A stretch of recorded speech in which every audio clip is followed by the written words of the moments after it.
From the world of politics to the world of business, this is Balance of Power.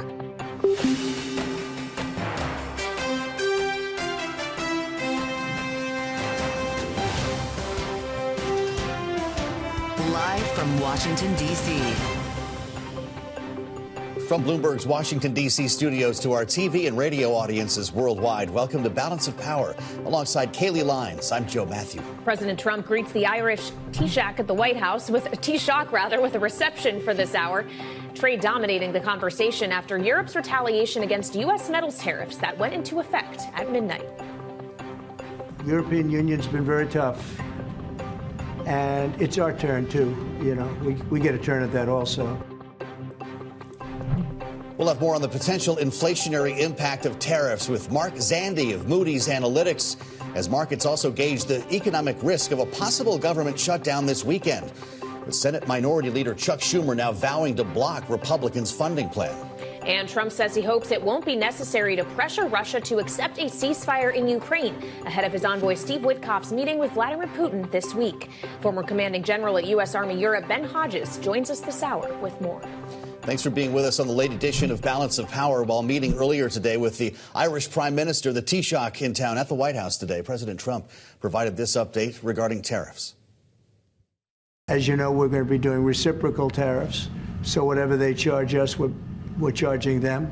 Nobody can complain about that. I don't know why people get upset about that, because there's nothing more fair than that. There are some cases where they're a little beyond reciprocal because, you know, we've been abused for a long time as a country. I'll always have flexibility, but there will be very little flexibility once we start. April 2nd is going to be a very big day for the United States of America. And just a reminder on what's scheduled to take effect on April 2nd, at least what the president has floated: reciprocal tariffs on trading partners across the globe, additional sectoral tariffs on autos, chips, and pharmaceuticals, and potentially 25% tariffs on goods from the European Union. And the question now is, what economic impact will all of this have if it becomes reality? And joining us now for more on that is Mark Zandi, chief economist at Moody's Analytics. Mark, welcome back to Balance of Power. Obviously, we got inflation data today that would suggest there isn't too much of a tariff impact showing up in prices yet. But if we get everything the president has suggested we will less than a month from now, what do you expect to happen in the data?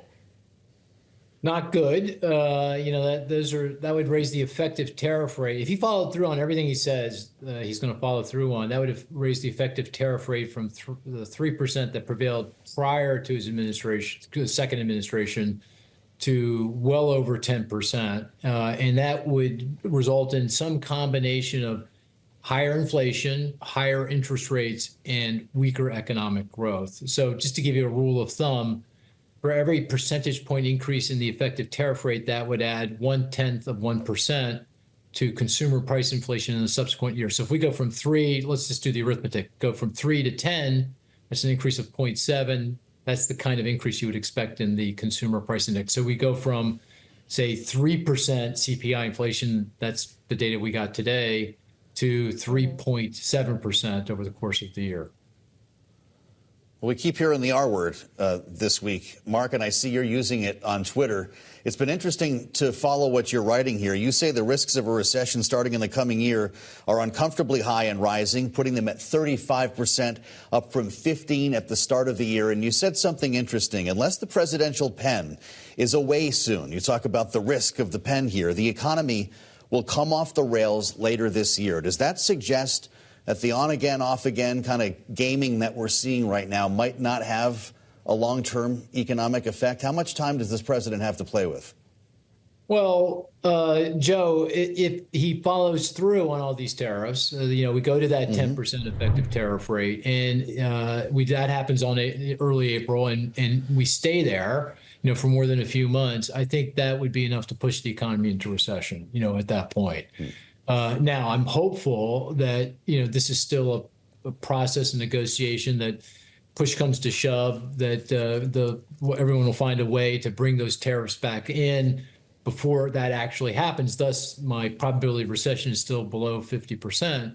But I don't say that with any confidence with each passing day. And of course, the uncertainty around all of this is doing damage. It's not like we're going to get the damage is already being done. We may not go into recession because these tariffs might not be fully implemented or not implemented fully for an extended period of time. But the mere fact that we're having this conversation, this discussion, and all the uncertainty that this is generating, in addition to all the uncertainty being created by other economic policy, is doing real damage. You can see it in the surveys. You can feel it in the data.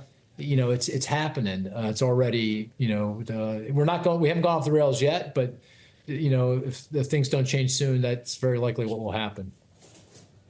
Well, and is the potentially most telling data point that we could look at, or at least that might influence the way the Federal Reserve is thinking about all of this, is what happens with consumer inflation expectations. Even if you aren't getting the lasting implementation of tariffs, they are still expecting the threat is there and prices could go higher. And that's what they believe. Isn't that self-perpetuating? Yeah, that's a good point. The argument is that this is no big deal. It's a one-time increase in prices for consumers.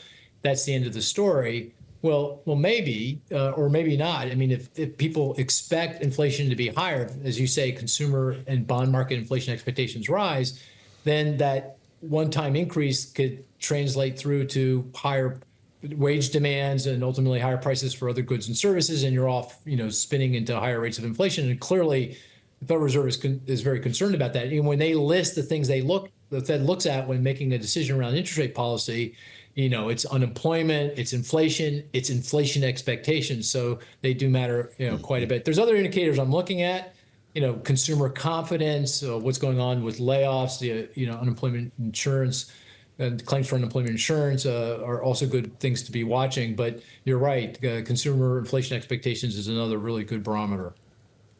Mark, Zandi, when you talk about stroke of the pen risk, as you've been writing recently, referring to both tariff and DOGE cuts, which of those has the outsized impact that you're most concerned about? Well, Joe, all of the above, but front and center, most immediate is the tariffs. I mean, this is a big deal. I mean, we're talking about real money, a big increase in prices for consumers that's going to take a bite out of their purchasing power and really, unnerve people. And, it's going to cost jobs, right? Because, other countries are responding. They're not sitting still. If it's retaliatory, they're going to begin to rightly think these tariffs are not going away. And as such, they're going to come forward with their own tariffs and non-trade barriers. That's going to cost jobs. So I think that it's the tariffs and the trade war that's front and center. But, the DOGE cuts to government employment and funding, that's an issue. Immigration policy could potentially be an issue. And here's the other thing, Joe, that's going to come to the fore here pretty quickly is the Treasury debt limit. No one's talking about that. But, right now, by my calculation, the Treasury is going to run out of cash to pay all its bills on time by the end of July or August. So a lot of stuff has to happen between now and then to avoid that. And that's another thing that's going to be quite disconcerting here in the not too distant future. Mm-hmm. Well, and Mark, you might wonder how we're going to figure out not crashing into the debt ceiling if we can't figure out keeping the government funded beyond midnight Friday, because as of this afternoon, the Senate Minority Leader Chuck Schumer is saying Democrats will not participate in voting for the Republican bill to keep the government open. Usually, we know shutdowns, when they happen, don't necessarily last for a long time. The market largely looks through them. But given the DOGE cuts that the federal government is already seeing underway at this point, what you were just speaking to, could the economic impact potentially be worse this time around?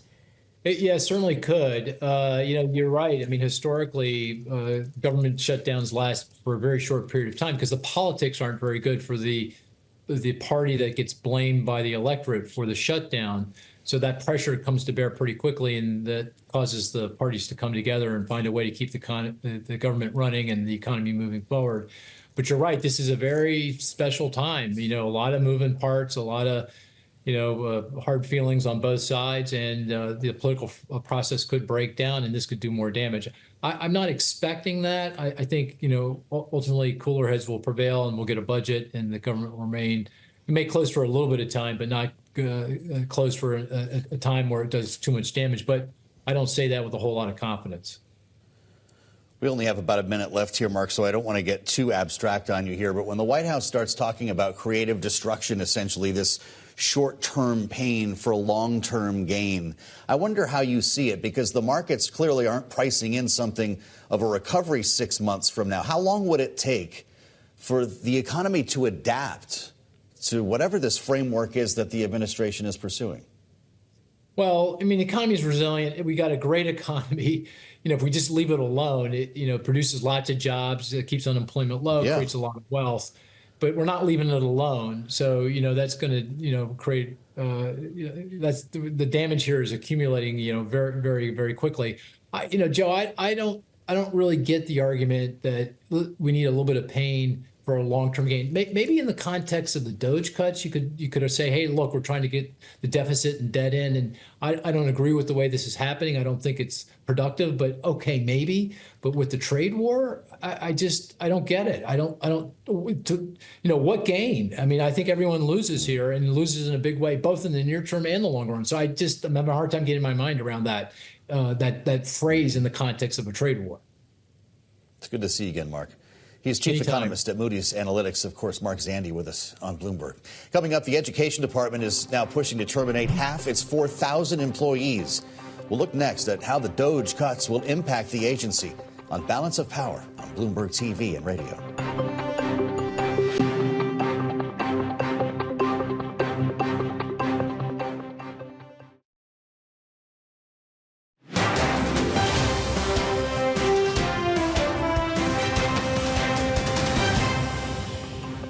This directive to me clearly is to shut down the Department of Education, which we know we'll have to work with Congress, to get that accomplished.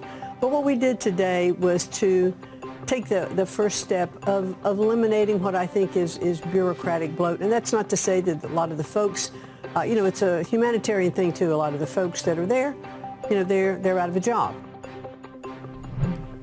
Education Secretary Linda McMahon last night on Fox News talking about the department's plan, Donald Trump's plan, to terminate half of its more than 4,000 employees. Today, Department of Education staff were told not to show up for work, citing security concerns, according to a memo shared with Bloomberg News. Joining us now with the latest on these impending cuts, Bloomberg's Akayla Gardner, who covers the White House and the rest of the executive force. Akayla, it's good to see you. They were told to leave the building by 6 p.m. local time. As we mentioned, department offices, not just here, but regionally closed. Will these people ever see the inside of that building again? Well, they were told that they can come back on Thursday to collect their items. But this is really impacting more than 1,300 employees. And really after efforts have already been underway for people to voluntarily leave, which we have seen at other agencies. And a lot of the people that I'm talking to at the Education Department feel as though some of the things that have happened at CFPB, the USAID, those things are starting to play out here as well, where President Trump is very explicitly saying he wants to eliminate this department, but he is doing it in a way that is much slower because, of course, there's a lot of things at stake here. They oversee more than $1 trillion in student debt, so they need to make sure they have experienced people staying in the department to continue to oversee some of those really critical functions. Well, because it's congressionally mandated that the department does so. And you just heard Secretary McMahon making that point, Akayla, that if they really want to undo it entirely, they need Congress's cooperation. So how far realistically can the executive branch take that without lawmakers going along? But really look at the examples that we've already seen from the CFPB, USAID. Both of those agencies were both also created by Congress. And yet I think because this agency is a lot bigger, a lot more people are more familiar with it, they're being more careful than they have been with some of these other agencies where we've seen signage removed from the buildings. We've seen other employees pretty much taking over those buildings. So you still have folks in that physical headquarters in Washington, D.C., but they're closing down offices pretty much across the country in places like California. So this is really a sweeping effort, and they're saying they're trying to consolidate all their staffers into one building right now. Interesting. Well, the Doge, of course, is a massive topic of conversation all over Washington and now on Wall Street. The president yesterday talked about the Doge's strategy for cutting the federal workforce at large. Here's what he said. It's one thing to cut, but we want to cut the wrong people, meaning we want to cut people that aren't doing the job. We want to keep the right people. Absolutely. And I said, I don't want to just say we're going to cut 50%. I want to cut the people that aren't doing the job, the people that aren't there, the people that are scamming the system. And he agrees with that 100%. Do we have any evidence of that sort of fine-tooth comb approach when you talk about laying off half the staff? That doesn't smack as being surgical. Well, at least at the Department of Education, they say that certain parts of particularly this federal student aid office, which oversees that $1 trillion in student debt, that those parts of that office in particular have some of those parts have been remained intact. But we have reporting that hundreds of people have been laid off there. And so we're really still waiting to see how that could actually impact the disbursement of aid. And a lot of borrowers are frankly freaking out. They're like, what is going to happen to some of these programs that they have been relying on for years? Well, and we should point out as well that when it comes to the whole federal government, they're facing a deadline of tomorrow, these agencies, to submit to the Office of Personnel Management plans to cull their workforces, essentially. Akayla, do we have any sense of what those numbers ultimately could look like? Well, we're starting to see cabinet secretaries really getting out there and talking about their plans to reduce staff. And this is really a jockeying effort we're seeing by cabinet secretaries to really fulfill not only Elon Musk efforts, but President Trump's efforts, who says he's very strongly supporting Elon Musk. We saw those Teslas at the White House yesterday. So this is very much a whole of government approach. And I think secretaries are frankly competing to show how much they can do. Yeah, I don't think we're going to be able to unsee those Teslas at the White House. It was quite a production. Bloomberg's Akayla Gardner, thank you so much. And coming up, Senate Minority Leader Chuck Schumer says that Democrats will block the Republicans' plan to avert a shutdown. We'll discuss with our political panel next on Balance of Power on Bloomberg TV and radio.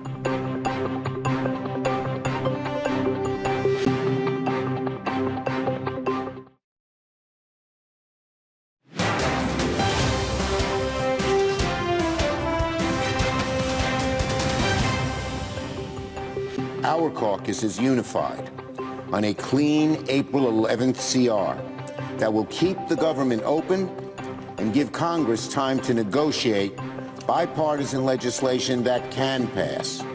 We should vote on that.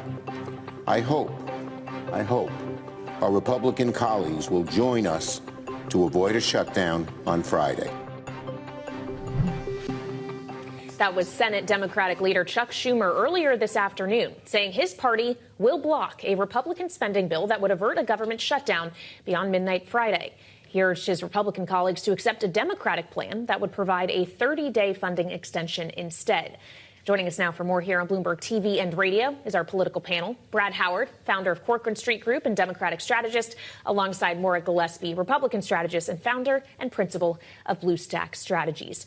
Welcome to you both. Brad, to begin with you, as this is kind of a ball in Democrats' court situation, as they would have to provide the votes to get over the filibuster. It seems Chuck Schumer is not willing to provide those votes. Does that risk backfiring if we do stumble into a shutdown? Well, let's keep in mind that the Republicans did not consult Democrats whatsoever on drafting this continuing resolution. So to draft it all behind closed doors and with your own party and then throw it at our lap and say vote for this or not, is really disingenuous. And so it's not the Democrats' fault here. The Republicans' fault is that they did not. But will they be blamed anyway? Well, that's the key question here. And I think that's the calculation you've got to make here is that, they've got 53 votes in the Senate. They need about 6 or 7 Democrats to get this done. I think the other concern among Democrats is not necessarily spending levels, but that the money we're appropriating and sending to the president, he is not enacting that money as it's prescribed by Congress, which is a constitutionality issue.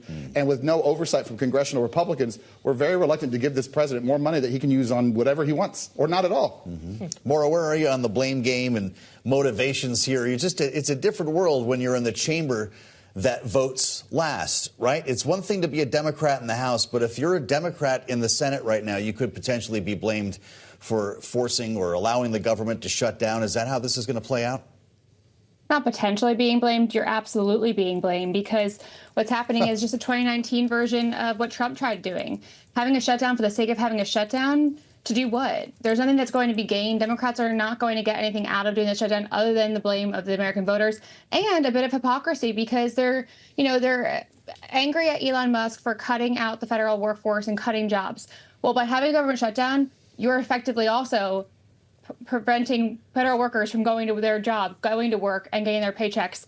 So that argument is going to fall flat and actually be thrown in their faces during, the midterm election. So it's really important, I think, here is to point those hypocrisies out and recognize the pathway for Democrats to make a win here is not through a government shutdown.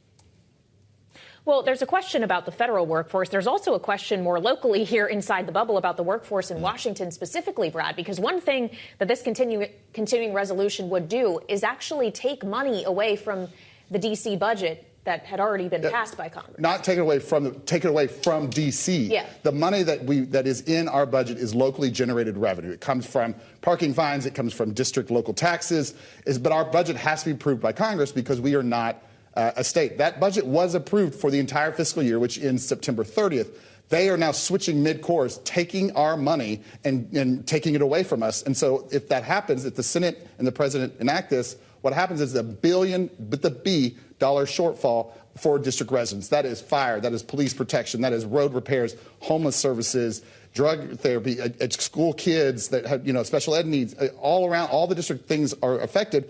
And by the way, there's a lot of members of Congress that their staff live here. And I don't know how they can look themselves in the face and look at their staff and make their quality of life worse for no reason. This money, they can't be used, this money, to calculate savings. This money can't be used for the federal government. It is our money. Essentially what it does is it gets diverted away from us for 6 months, and then they figure out later what happened. So it doesn't even calculate savings. So we're trying to figure out what happened here, why. It just seems, hopefully it's not just a mean-spirited attempt to thumb our nose at a Democratic jurisdiction, but I don't know how else to read it. Well, most people don't understand how that works, and frankly, a lot of people resent the concept of the federal city. Here, Maura, if the mayor is right, if Mayor Bowser is right, and teachers and police officers are going to start being laid off, how does that start to play outside of the bubble? I think it'll be interesting to see how that gets messaged to members of Congress and the impact that the rest of the country feels. I lived in D.C. for about 12 years. I understand that we're not considered, we don't get much sympathy from the rest of the country because they view everyone who lives in D.C. as a federal worker, which is not the case. So I think that, the messaging there is going to be important. It needs to come from other people than just the mayor. And again, this CR is not necessarily the best bill out there. Democrats recognize that. Republicans recognize that. But at the end of the day, Republicans own or, are in charge or the majority for the branches of government, and Democrats don't have much of a leg to stand on. And so by government shutdown, you're just hurting the same city, the same people, even more so. Well, Republicans are the majority, and yet it is a tight majority, especially in the House, Maura, as we all well know. The continuing resolution did pass there yesterday, but not without the direct input and phone calls being made by the President of the United States. The Speaker could not have done this on his own, could he? And what does that signal about his Republicans' actually ability to lead? Republicans in Congress, especially in the House side, are just in step in line behind the president. They were not going to do anything without President Trump saying, yes, this is what I want, go ahead and do it. I think the Senate is a little bit different in that regard, as they do tend to operate a little bit more on their own. But with the House being up for re-election every 2 years, it makes it a different dynamic. But again, their loyalty to President Trump and what the administration wants, they are a step in line behind him, and members know that, and they're not going to step out of line with Elon Musk. They're threatening primaries, threatening to put millions upon millions of dollars. Anyone who steps out of line, that threat is there, and a lot of members, that's what they're voting on, not necessarily on the merit of the bills, which is disappointing, but it's just what's happening right now. That's the environment we're in. And if I could quickly jump in here, that is part of the dynamic that Democrats are concerned about. If we throw down on this shutdown or on this CR, it won't be because we're protecting spending. What Democrats are concerned about is the idea that the president can move around funds that Congress has appropriated and do what he wants, and the Republicans, as she just said, are going to fall in line and not provide oversight. So what happens if the president, Elon Musk, go after Social Security, go after Medicare, go after Medicaid, which they have said they want to do, they go after SNAP benefits? There's no accountability. And what Democrats are concerned is we have an opportunity here to insert some leverage to force Congress to assert its Article I oversight responsibilities to protect these services that Americans depend on. Yeah. That's what the shutdown would be about. How do you see that through, though? I mean, what happens after 3-4 days of that. The pressure campaign is well underway. The phones are ringing on Capitol Hill. You've lived through this stuff. Look, it's a tough, and for her previous speaker to suggest that somehow we're hypocritical or disingenuous is a load of crap. Like, we have voted with Republicans to save them from themselves to fund the government. Jeffries has delivered votes to Johnson to pass his own CR that we had no role in doing. So we have done this time and again to help Republicans govern. We are willing to do that when it matters. But what's different here is we have a president this time that's very unpredictable, that is unbound by the constitutional framework of our republic, and we're very concerned about what he's going to do with that money. And if he's going to spend it at all, right? Like, we could be appropriating money here that he then diverts to tax cuts for billionaires. And that's a very big concern, I think, for most Americans. Is why you're seeing them show up at town halls across America. Maura, I want to get your reaction to something Brad was just talking about potential cuts to entitlement programs, because President Trump has actually said repeatedly he doesn't want Social Security or Medicare to be touched outside of fraud. Elon Musk, though, seems to have suggested otherwise on multiple occasions, including in an interview this week where he said those are the biggest things to cut. And I wonder how you think ultimately this actually comes down, knowing if Congress is going to have to vote for that, that puts a lot of members who are going to be up in 2026 in some serious political jeopardy. Those programs are bloated. They're running out of money. Doesn't necessarily mean that they need to be cut. I think the comments that Elon Musk made in that interview are going to be played in political ads against Republicans, in the years to come. But it doesn't mean that we can't take a look at those programs and see where there's fraud, waste, and abuse. I think that most Americans would agree that they want those programs to be sustainable and to last. And if they're rapidly running out of money and are beyond, the ability to fund for many more years to come, then we need to make some changes and make some adjustments and find those issues. But again, to reiterate on the whole government shutdown issue, this is 2019 all over again, when President Trump had a shutdown just for the sake of having a shutdown, did not get anything out of it, and didn't have a plan. And unfortunately, when you have Chuck Schumer, who is the leader of the Democratic Party right now, it's a using the megaphone and not having a plan, and I don't think it's going to bode well for Democrats. So we'll see how it plays out, but this isn't going to work for them. It hasn't worked for Republicans, so I don't see how it's going to work for Democrats. Brad, you got the last word. Yeah, I'll just say when the concern is how you define waste, fraud, and abuse that so-called Musk and Trump want to eliminate here. For instance, one of the wasteful things they're looking at is getting rid of the people that staff the phones that provide assistance to seniors trying to get on Social Security or Medicare or who have trouble getting their benefits. They're trying to force the seniors online. That makes sense for a tech mogul. It does not make sense for how most seniors operate on a day-to-day basis. Most of them aren't tech savvy. Most of them struggle with the digital age, and getting rid of the phones while at the same time slashing funding for field offices across the country, they're essentially forcing an event where seniors won't be able to get their benefits that they have earned. This is not an entitlement. This is earned benefits. And I think that definition of waste, fraud, and abuse is what Democrats are concerned about. Well, a great conversation and a smart debate with Maura Gillespie, Brad Howard. We'll be back with our panel a bit later this hour. On brand with the colors today, guys. I don't know what holiday I'm dressed for. Coming up, Ukraine accepting a U.S. proposal for a truce, something that we're going to be talking about straight ahead here on Balance of Power. Today in the Oval Office, the president said this about the potential peace deal between Ukraine and Russia. We had a great success yesterday. We have a full ceasefire. If it kicks in, we have to see. It's up to Russia now. There are things you could do that wouldn't be pleasant in a financial sense. I can do things financially that would be very bad for Russia. I don't want to do that because I want to get peace. All right, joining us now with more is retired General Ben Hodges, the former commanding general, U.S. Army Europe, now senior advisor for Human Rights First. General, it's great to see you. Thank you for joining us. I'm curious to hear where your head is on this most recent round of rhetoric, if we can call it that. I think a lot of us presume that Ukraine was interested in a truce. We hear this is now in Russia's ball court. What is Vladimir Putin going to say?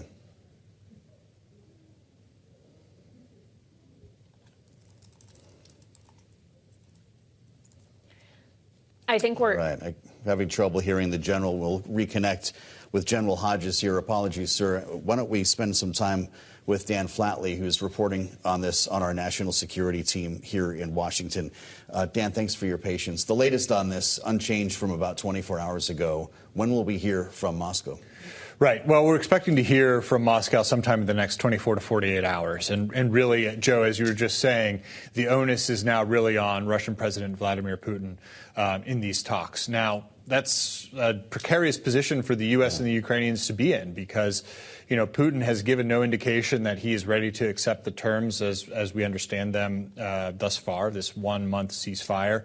The big sticking point is he does not want to see any what he terms NATO troops under any flag in Ukraine helping to keep that peace. So that would mean British troops, French troops, German troops. President Trump has not talked about U.S. troops on the ground. In fact, that's been one of the things that has really been a sticking point all along, is that no U.S. troops would be committed to the fight in Ukraine. But whether the U.S. and the Ukrainians are able to meet Putin's demands is really kind of the question right now. And so, it was a smart move by the Ukrainians to agree to this ceasefire deal with the U.S. And now it's just a question of, what Russia is going to say. And, from our reporting, we believe that Putin will eventually agree to something, but he wants to kind of drag this out to get as much as he can out of this. Well, and we heard from President Trump in the Oval with the Irish Prime Minister today, suggesting there is pressure that he can apply to Russia, financially speaking, if Russia does not essentially do what the U.S. would like to see on its own. Given the level of sanctions that are already in place, Dan, what would that kind of added leverage the U.S. has to deploy actually look like? Yeah, it's a good question, Kaylee. As you point out, there are a number of sanctions, thousands really at this point, on Russia, not just from the U.S., but also from our European allies and the whole G7. But there are still some pain points that the U.S. and its allies and partners could impose upon Russia, primarily as it relates to energy. So you heard Treasury Secretary Scott Bessent earlier this year during his confirmation hearing talk about hitting more of the Russian oil majors if directed to by President Trump. And there is some discussion in Washington about this idea of trying to force Europe to stop buying Russian energy and start buying U.S. energy as a replacement. And that would align with Trump's sort of America First energy policy and all of that sort of thing. So Russia primarily gets its funding through energy sales. A lot of that energy is still flowing to Europe. So there are some places where the U.S. could apply some pressure here. All right, we'll see if it's necessary. Bloomberg's Dan Flatley, thank you so much. And on that note, joining us once again is retired General Ben Hodges, former commanding general at the U.S. Army Europe, now senior advisor for Human Rights First. Apologies for the technical difficulties, General. Obviously, we are all waiting with bated breath to see what Russia's actual response will be here. With your knowledge of Vladimir Putin, what do you expect he'll say? Well, Kaylee, first of all, obviously anything that stops the murder of innocent Ukrainian civilians is a good thing. But I think we're all waiting to see whether or not Russia is actually going to accept this opportunity. Frankly, I'm skeptical. I kind of think they're going to drag this out as long as they can to get what they can out of it.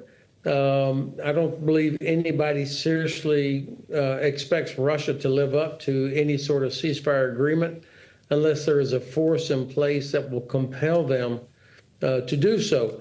I'm glad that the president has talked about, he might have to put more pressure on Russia because, frankly, up until this point, all of the demands and the pressure have been on Ukraine. But Russia is the aggressor here. They're the ones that invaded Ukraine, and the president does have enormous leverage over Russia. He can stop or disrupt the flow of Russian oil and gas to India and China. He can also tell the Russians that he's going to allow Ukraine to have everything they need without restriction in terms of weapons and ammunition. So the president really does have a lot of leverage. With all of that said, what can Ukraine do to strengthen its hand, General, before it gets to the negotiating table, presuming that happens? Well, Joe, I expect that between now and if there is a ceasefire of any sort, they will continue to do three things. Number one, they have stopped Russia in most places. I mean, this war has been going on 11 years. And without the United States or other countries actually committing to helping Ukraine win, Ukraine has stopped Russia. So I think they will continue to do what they have to stop Russia from making any significant gains. Number two, they will have to continue reorganizing themselves and growing the size of their military, making service more appealing to young Ukrainian women and men. And then third, the Ukrainian defense industry has actually grown during the war. And so I anticipate they'll continue growing their own capability to produce ammunition, drones, and other things that they need. Well, and I wonder what degree of deterrence comes with that as we consider if a peace agreement can be reached, General, what it will take to actually maintain it. What would a credible peacekeeping force actually look like, knowing the offers that are on the table from the French and the UK, and what Vladimir Putin has said he will not accept? Well, of course, it's impressive that UK and France have both said that they would provide troops for some sort of a ceasefire implementation force. I anticipate that Germany, once their new government is formed, will also contribute to this. So this is Europe stepping forward to accept responsibility for what has to be done. Now, the size of the force, of course, will be based on the actual mission. What do we want this force to do? Will they be in a zone of separation between Russian and Ukrainian forces, the way that NATO did during the implementation of the Dayton Peace Accord in Bosnia back in 1995 and 6? Or will they be a reactionary force behind Ukrainian lines to react to the inevitable Russian violations? So clarity of the mission, clarity of the chain of command, and rules of engagement that would give this force the capability and the authorization to inflict consequences on Russians when they violate the ceasefire. So I would anticipate air, land, sea capabilities, drone, counter-drone capabilities, long-range precision, all the things needed to deter Russia from actually violating the ceasefire. General Hodges, as we consider what is about to happen here in Ukraine and the potential for talks, there's going to be an ask here potentially for more military assistance and intelligence help. Does it concern you that this White House has provided and withheld intelligence support as a bargaining chip in this process? Yeah, the fact that the administration turned it back on is good news, but that also just reminds everybody that they can again turn it back off. And so this creates a problem for Ukraine. And the Russians know this, and so they will seek to create situations where the U.S. might turn this off again. Now, Europe can actually fill in a lot of the vacuum of what the U.S. was providing if the White House stops. But that intelligence is really important. The U.S. has capabilities that nobody else has that helps protect Ukraine, gives them early warning about air raids and so on.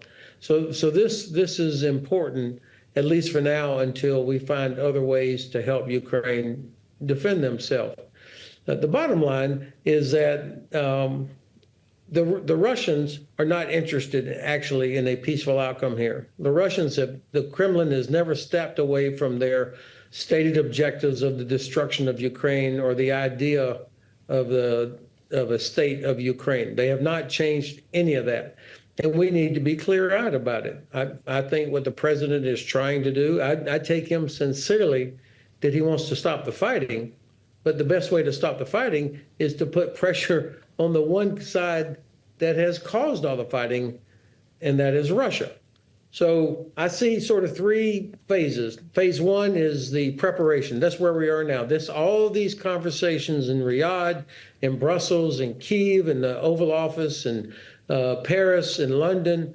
This is the preparation phase, trying to figure out what does a real long-term ceasefire look like. And that's important because Ukrainians are not going to be willing to engage in real negotiation unless there is a ceasefire that is sustainable. So phase one is preparation. Phase two is the actual agreement to a long-term ceasefire with the deployment of an implementation force. And then you can get to phase three, which is the actual negotiations for long-term security situation for Ukraine, and it'll be more than just a line between Russian and Ukrainian forces. Gentlemen, it's great to have you back. Retired General Ben Hodges, former commanding general, U.S. Army Europe, now senior advisor, Human Rights First.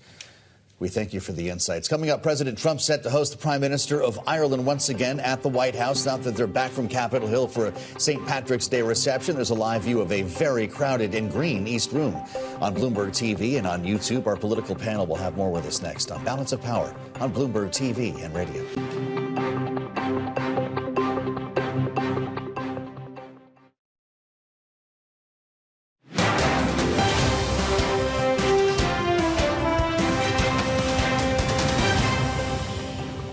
Ireland, it's a special place, and he's a very special guy. He did it the hard way also. He served, and then he took a little time off, and then he served again. I've heard about that. That happens on occasion.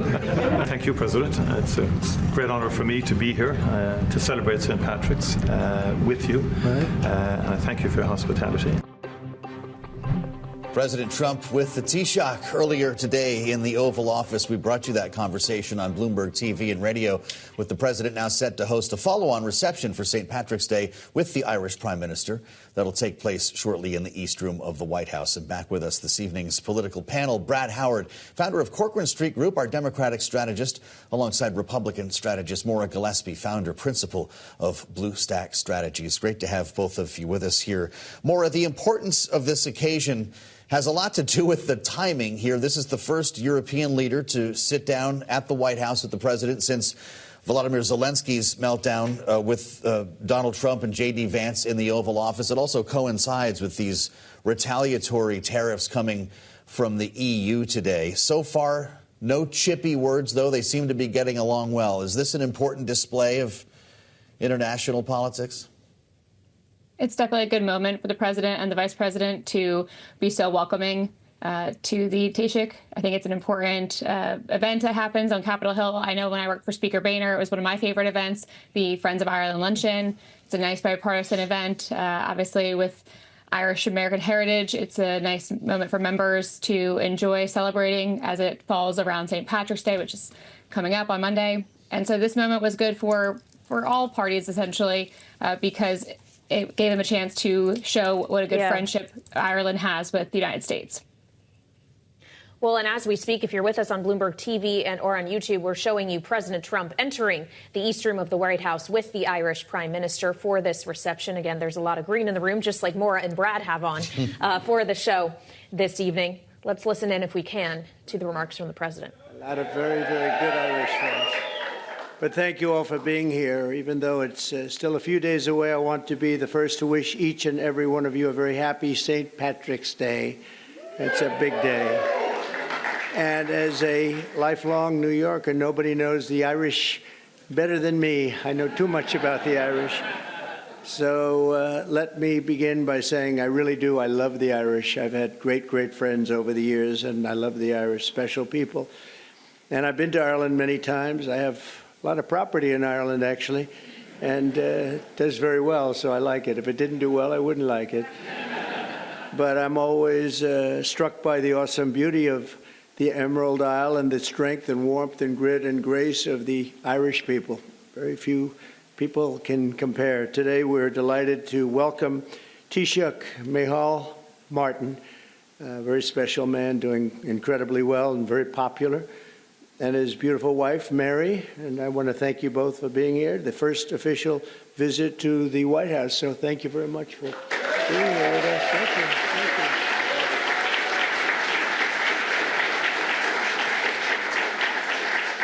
I also want to extend a special welcome to Ireland's ambassador to the United States, Geraldine Boom. And you, where are you, Geraldine? Here you are, Geraldine Byrne Nation. And you're going to be working with this gentleman right here. He's a very great golfer, one of the best golfers that you'll ever see. He'll be playing golf all day long. He'll take clients out to play golf, but he's won many, many club championships. And Ed Walsh, congratulations. Great, great, going to be great.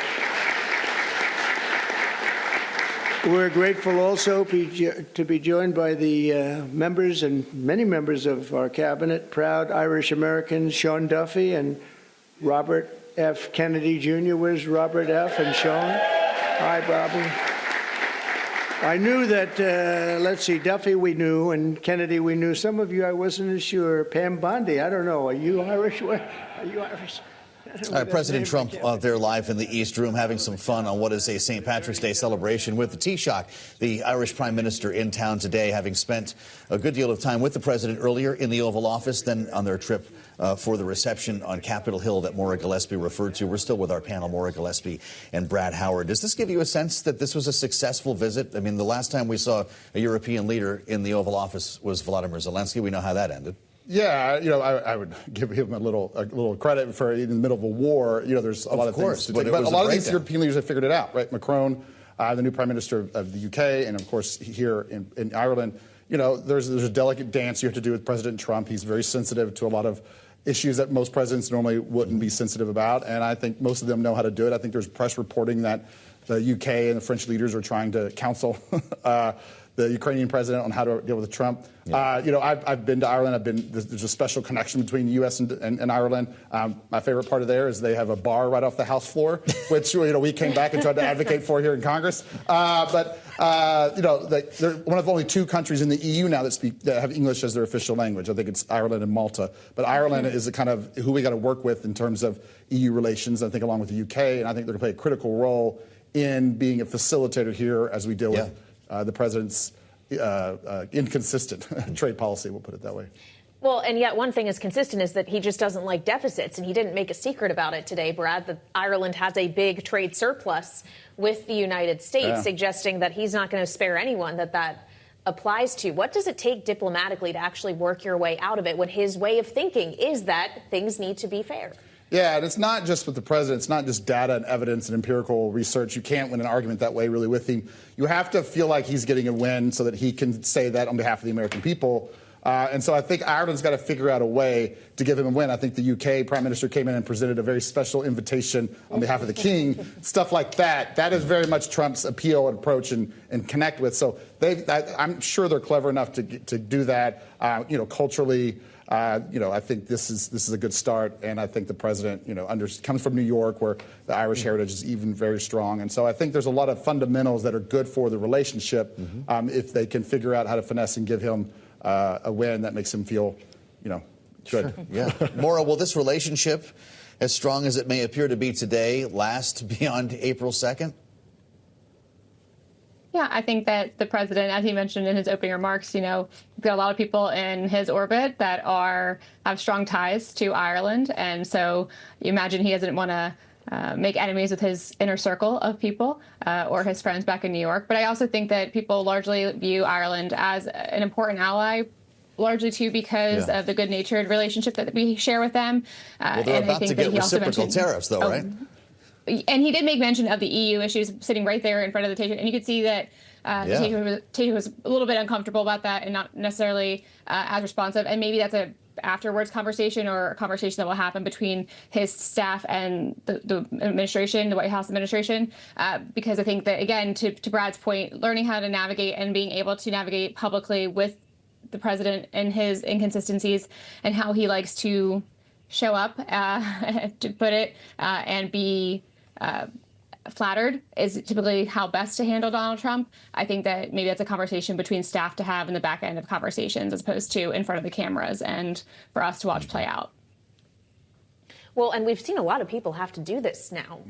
Brad, Netanyahu, the Japanese prime minister, Macron, Starmer, Zelensky, as we talked about. Putin. Now, we'll see about this. Is that the one you think might happen? No, that's one that's already happening. The president is saying nice things about Putin because Putin is saying nice things about him. But he hasn't greeted him at the White House. No. I mean, that'll be a huge shock to the system. I mean, more so than what happened with Ukraine. But there's a way to handle this president. We are now in his second term. The world knows how to adjust accordingly. Democrats know how to adjust accordingly. Speaker Nancy Pelosi was a masterclass in working with the president. Jeffries and Schumer have got to kind of find their way here. But we're in a very different time. We're with an executive and his entire team that knows what they're doing, that knows how to do it, and is committed to doing it. And so they're moving at a pace that I think is a shock to the system here locally. And I think a lot of Americans are getting concerned they're moving too fast. Polling is showing that disapproval of the president, of his handling of the economy, which was his sole focus when he campaigned, is plummeting. His ability to implement cuts in a reasonable way, plummeting. Support for Doge, plummeting. Elon's approval rating plummeting. So these things, and as prices continue to go higher on everything from eggs to energy, he's facing a very serious problem coming up here in a few months when all this comes to a reckoning. And if there's no allies left in Europe to help him, he's going to run out of options. All right, Brad Howard and Maura Gillespie, our political panel this evening as we wind down this Wednesday. Thank you so much. And just a note on what to watch on Thursday over the next 24 hours. To Brad's point about prices, PPI data tomorrow morning could show a bit more of the tariff impact than the consumer data we got today, Joe. There'll be a little creep there with people starting to make adjustments to prices even before the tariffs take hold. President Trump set to meet as well with Republicans on the Senate Finance Committee. And we'll have a lot more to talk about on this day in politics. Join us back here starting at 1 p.m. Eastern Time on Bloomberg. For the early edition, of course, we'll be back right. here on the late edition as well. We'll recap as well anything we get out of federal agencies who have a deadline of tomorrow to present cuts to their workforces that they would like to pursue. We'll have it all covered for you. Have a good evening. This is Bloomberg TV and Radio.